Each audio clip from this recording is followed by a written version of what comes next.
Immigration বিভাগ মানে সবসময় বাঙালিদের কাছে একটি আতঙ্কের নাম। সেই ইমিগ্রেশন বিভাগের যিনি পরিচালক রয়েছেন তার সাথে মহাপরিচালক রয়েছেন তার সাথে আজকে বাংলাদেশে মালয়েশিয়া যিনি আমাদের রাষ্ট্রদূত রয়েছেন মোহাম্মদ শামীম হাসান সাক্ষাৎ করেছেন। সেখানে অভিবাসন সহযোগিতা, অভিবাসন, কর্মসংস্থান ব্যবস্থাপনা, মালয়েশিয়ায় কর্মরত বাংলাদেশি নাগরিকদের কল্যাণ, নানা কৌশল নিয়ে আলোচনা হয়েছে। দুই দেশের প্রতিনিধিরা সেখানে উপস্থিত ছিলেন। সৌহার্দ্যপূর্ণ পরিবেশে আলোচনা হয়েছে।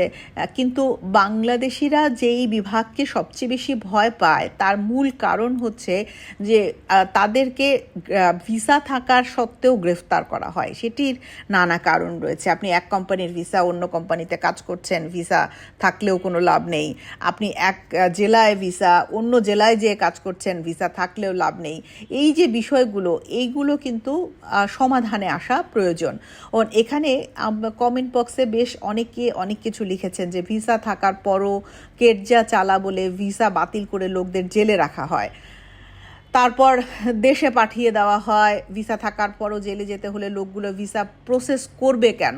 অর্থাৎ দেখা যাচ্ছে যে যে কোম্পানিতে কাজ, সে কোম্পানির কাজ শেষ, তখন তার ভিসা আছে কিন্তু কাজ নেই, তখন সে অন্য জায়গায় কাজ করতে যায় এবং তখন ইমিগ্রেশনে পড়লে পারে তাকে জেলে যেতে হয় এবং প্রকারান্তরে দেশে চলে আসতে হয়। তাহলে এই বিষয়গুলো মাথায় রাখা। এবং কেউ কেউ তো বলছেন যে যদি ওয়ার্কারের কেটজা চালা ধরে তাহলে সবার আগে কোম্পানির মালিকের লাইসেন্স বাতিল হওয়া উচিত এবং জেল জরিমানা হওয়া উচিত। কেন? তার কোম্পানিতে কাজ নেই কিন্তু সে লোক নিয়েছে।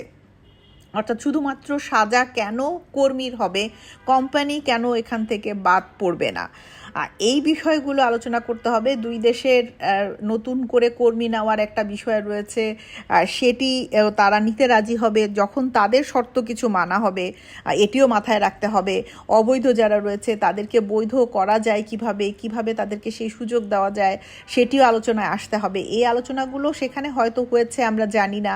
তাদের ডিমান্ড জানায়, আমরা আমাদের ডিমান্ড জানাই এবং শামীম হাসান যিনি রাষ্ট্রদূত রয়েছেন তিনি তো সর্বোচ্চ সিদ্ধান্ত নিতে পারেন না। তিনি সেটি তার পররাষ্ট্র মন্ত্রণালয়কে জানায়, পররাষ্ট্র মন্ত্রণালয় দেশের স্বার্থ হিসাব করে, তারপরে সিদ্ধান্ত নেয়।